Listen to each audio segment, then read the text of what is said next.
राजीव जी, मुझे इस बात में थोड़ी सच्चाई भी लगती है। सच्चाई क्या लगती है कि हर समय कल भी जब प्रधानमंत्री जी ने बोला तो कई जगह पैनल पर बैलेंस होता है कि दो लोग इधर से बोलते, दो लोग उधर से बोलते। मैं अकेला हो गया, ऐसा मुझे महसूस हुआ कि लोगों ने समय देखते हुए रूप बदल लिया। उनको लगने लगा कि अमित शाह ने बहुत अच्छा भाषण दिया और राहुल गांधी को कुछ और अच्छा बोलना चाहिए था। तो ऐसे कई लोग मिले हैं जो वाकई निराश हुए, जिनको बात समझ में नहीं आई। तो वैसे लोगों का ही उदाहरण वो दे रहे होंगे, उसको वो दरबारी भी कह रहे होंगे। कल तक हो सकता है सुना होगा कि वो कुछ और बोल रहे थे, उस दिन और कुछ बोल रहे थे। ये मैं अपनी ईमानदारी से बात कह रहा हूं कि ऐसा है। लेकिन वास्तव में जिन्होंने अमित शाह जी की पूरे भाषण को सुना, उनकी कमियों को समझा, उनके झूठ को पकड़ा और ये आकलन किया कि अमित शाह जी का भाषण क्या है। मैंने आज सुबह से एक आकलन रखा था कि अमित शाह जी ने अगर 2 घंटा 3 मिनट भाषण दिया है तो नरेंद्र मोदी जी उससे ज्यादा भाषण देंगे, उससे छोटा भाषण नहीं देंगे। ये मेरा आकलन था और ओपन था, वो सही हुआ। 2 घंटा 13 मिनट भाषण दिया। मेरा और भी आकलन था कि आपके साथ भी पहले भी हमने कहा कि मणिपुर पर नहीं बोलेंगे प्रधानमंत्री, ये भी था। वो आंशिक रूप से सच हुआ। कारण यह कि मणिपुर पर उन्होंने बोला तो, मगर मणिपुर पर जो जवाब देना था रिस्पॉन्सिबिलिटी के साथ, उन सब चीजों से वो कन्नी काट गए और सिर्फ मणिपुर का की बात उन्होंने अमित शाह जी के भाषण के संदर्भ में कुछ बातें कही। ये सारी बातें तो अमित शाह बोल गए हैं। तो मेरा ये आकलन था कि अमित शाह जी ने जो पूरी बात कह दी है, तो अब ये नरेंद्र मोदी जी एस्केपिंग रूट पकड़ चुके हैं, वो मणिपुर पर नहीं बोलेंगे और वो बात सही साबित हुई। तो देश मणिपुर पर बोलने के लिए नरेंद्र मोदी जी से अपेक्षा रख रहा था। और मणिपुर पर बोलने के मायने क्या है? मणिपुर पर बोलने का मतलब है कि मणिपुर में सतत हिंसा क्यों चल रही है, ये हिंसा रुक क्यों नहीं रही है, इसका जिम्मेदार कौन है, मुख्यमंत्री से इस्तीफा क्यों नहीं लिया गया, भाई आज तक कोई एक्शन क्यों नहीं हुआ, मारे गए लोगों के प्रति संवेदना के शब्द क्यों प्रधानमंत्री जी ने नहीं बोले, प्रधानमंत्री जी मणिपुर गए क्यों नहीं, प्रधानमंत्री जी ने मारे गए लोगों के प्रति संवेदना क्यों नहीं प्रकट की, मुआवजा का ऐलान क्यों नहीं हुआ। ये सारे सवाल थे जिसका जवाब नहीं मिला। इसके अलावा गृह मंत्री और प्रधानमंत्री जी के बयान को मैं कंपेयर करना चाहूंगा।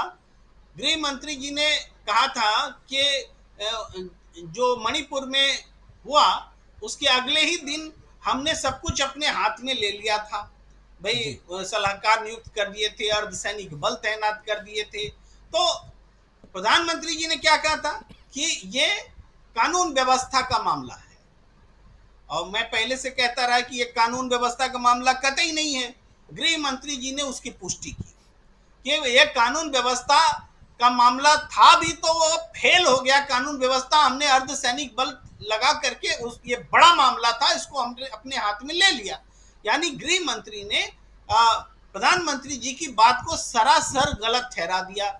इसके बाद जब सब कुछ आपने अपने हाथ में ले लिया, तो उसके बाद जो घटनाएं घटी, उन घटनाओं में से सिर्फ एक वीडियो की सैंपलिंग जो सामने आई, उसके बाद उस घटना की जो विभत्स है, बर्बरता है, उसका स्वरूप सामने आया।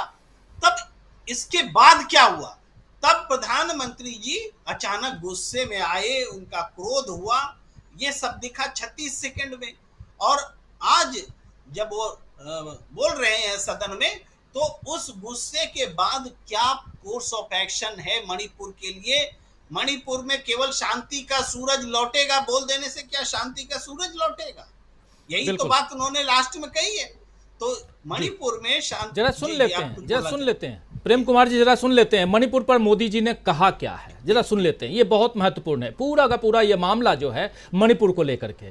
प्रधानमंत्री नरेंद्र मोदी ने मणिपुर पर बोला क्या, जरा सुनिए। और मैं देश के सभी नागरिकों को आश्वस्त करना चाहता हूं कि जिस प्रकार से प्रयास चल रहे हैं, इग्नोर करना या मीडिया को जवाब देना सीख लिया है। लेकिन यहां गौरव गोगोई जो बात रख रहे हैं और उससे लेकर के जो पहले मैं अपनी बात रख रहा था, प्रेम कुमार जी आपके पास आना चाहता हूं, कैसे देखा जाए, आपकी इस पे पॉइंट ऑफ व्यू आपका क्या है? अनम्यूट कर लीजिए। मेरी आवाज आ रही है? जी हाँ जी। गौरव गोगोई जी जो बोल रहे थे उसको थोड़ा सा प्रधानमंत्री जी के बयान से जोड़ कर देखिए। प्रधानमंत्री जी ने मणिपुर पर जो बयान दिया उसमें एक बात जो है उसको एक अलग किस्म से देखने की जरूरत है। वो ये कि देश मणिपुर के साथ खड़ा है, और ये बात जो वो कह रहे हैं यही बात तो विपक्ष चाहता था कि बोले, सदन जी से आवाज निकले कि देश मणिपुर के साथ खड़ा है। तो प्रधानमंत्री जी का ये बोलना ये विपक्ष की जीत है। इसको, इस लाइन को, इस पंक्ति को आप दोबारा भी सुनवा सकते हैं अपने दर्शकों को कि प्रधानमंत्री कह रहे हैं कि मणिपुर के साथ देश खड़ा है। अब जी ये बात अलग है कि उनके नजरिए में, उनके बोलने से कितना विश्वास आता है, वो कितनी ईमानदारी से बोल रहे हैं, ये सब क्वेश्चनेबल है। लेकिन सदन से प्रधानमंत्री जी का मणिपुर के लिए ये बोलना महत्व रखता है। और वही बात गोगोई जी भी बोल रहे थे कि हम इस बात में कामयाब रहे संघर्ष करने के बाद कि अविश्वास प्रस्ताव लाए और प्रधानमंत्री जी को बोलने के लिए विवश होना पड़ा। तो इस हिसाब से हम देखें तो राजनीतिक जीत का संदेश लेकर के विपक्ष निकला है, चाहे जिस परिस्थिति में भी प्रधानमंत्री जी को बोलना पड़ा है। लेकिन जो कुछ बोला है उससे मणिपुर के लोगों में कोई उम्मीद जगेगी ऐसा नहीं दिखता। उससे जो कुछ वहां बात, घटनाएं घट रही हैं उसकी जिम्मेदारी ओन नहीं की गई है, बल्कि ये बताया गया है कि पहले तो ऐसी घटनाएं होती रही हैं, अभी भी हो रही हैं, ये भाव निकला है प्रधानमंत्री जी के भाषण से। जब वो उल्लेख करते हैं अमित शाह जी के भाषण से, दोनों भाषणों को जोड़ लीजिए। तो इस तरीके से हम तो बाकी हिस्सों पर कह ही रहे हैं कि प्रधानमंत्री जी का जो भी भाषण है चुनावी भाषण है, और उस हिसाब से। लेकिन विपक्ष ने मणिपुर के मुद्दे पर जिस तरीके से प्रधानमंत्री को ग्रिल किया, वो ग्रिल हुए, उनको बोलना पड़ा, और उनके बोलने के बावजूद एक निराशा का संचार हुआ है मणिपुर के लोगों में, क्योंकि कोई उम्मीद जगती नहीं दिख रही है। सूरज उगेगा, लेकिन वो तो नियमित है, नियम है, अपने समय पर सूरज उगेगा ही। मेरा कोई प्रयास नहीं होगा शांति के लिए, शांति का सूरज अपने आप समय के साथ उग जाएगा। यही प्रधानमंत्री जी बोल रहे हैं। जी, शांति का सूरज अपने आप उग जाएगा। और ये प्रधानमंत्री नरेंद्र मोदी आज बोल रहे थे। प्रधानमंत्री नरेंद्र मोदी को